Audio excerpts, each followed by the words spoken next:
Chairman Cruz. Thank you, Mr. Chairman.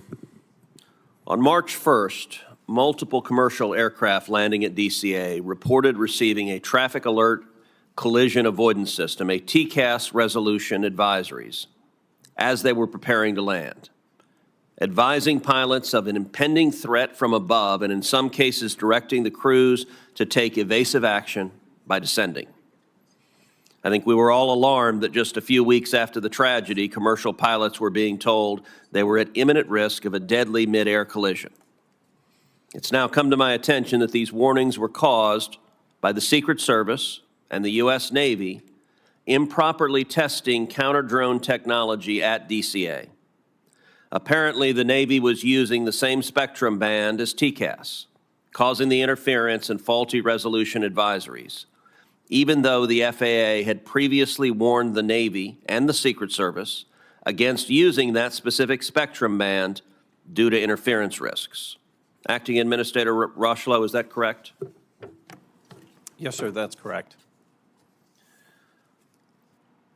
Let me just say this deeply disturbing that just a month after 67 people died while on approach to DCA, that the Secret Service and Pentagon would inadvertently cause multiple flights to receive urgent cockpit alerts recommending evasive action. It is inappropriate for such testing to occur at DCA given the facts of what occurred. And I expect this committee to investigate why precisely that happened. General Braman, I want to turn to your testimony. On March 11th, Chairman Moran and I sent you a letter asking a series of very specific questions. This week, the Army responded with a one-page information paper. However, there were specific questions in the letter that were not answered. I want to turn to them now.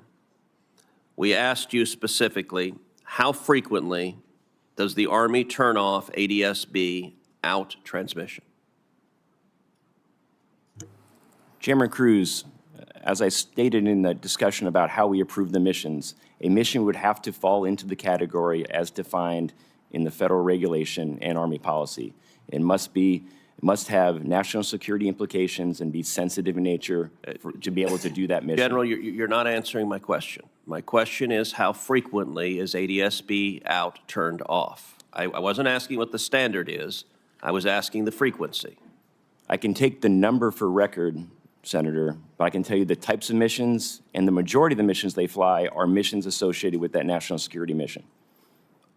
Is it accurate that ADS-B out is turned off for 100% of missions flown by the Army Air Brigade at Fort Belvoir? Senator, I think you're referring to the June 8th letter from the Joint Staff to Representative Norton. In the context of missions, meaning the operations that the 12th Aviation supports in their mission requirements, I would say that's an accurate statement. I would not say that's an accurate statement of 100% of the flights being flown by that organization. Okay, so I want to understand what you mean by missions. Does missions capture training flights? Only training flights that would have been operating in a location that's sensitive as part of their continuity of government operations. Well, that would be all of them around DCA, is that correct? Only specific sites that are part of that continuity of government operation.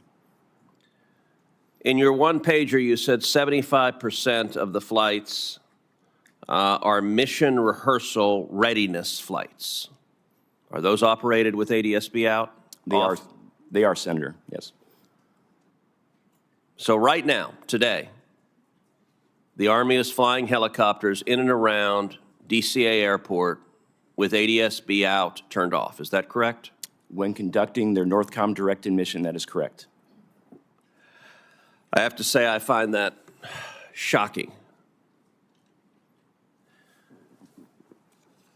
and deeply unacceptable. And I want to encourage the Army right now to revisit that policy and to revisit that policy today. And I can tell you, if the Army chooses not to, I have a high level of confidence that Congress will pass legislation mandating that you revisit the policy.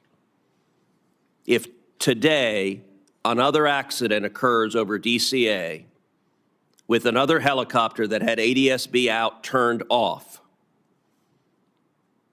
the Army will have very direct responsibility for that.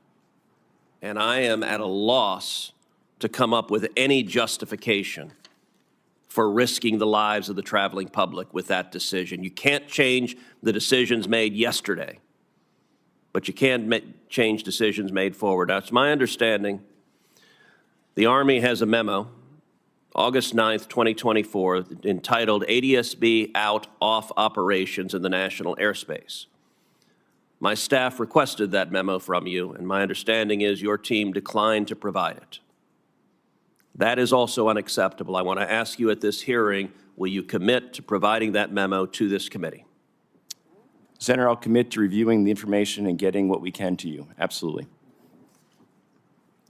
That answer needs to be a yes, that you will provide that memo to this committee.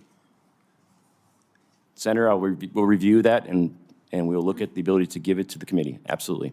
If it is not provided to this committee within 24 hours, I am confident that you will have a senior commanding officer give you a direct order to provide that committee, provide that memo to this committee.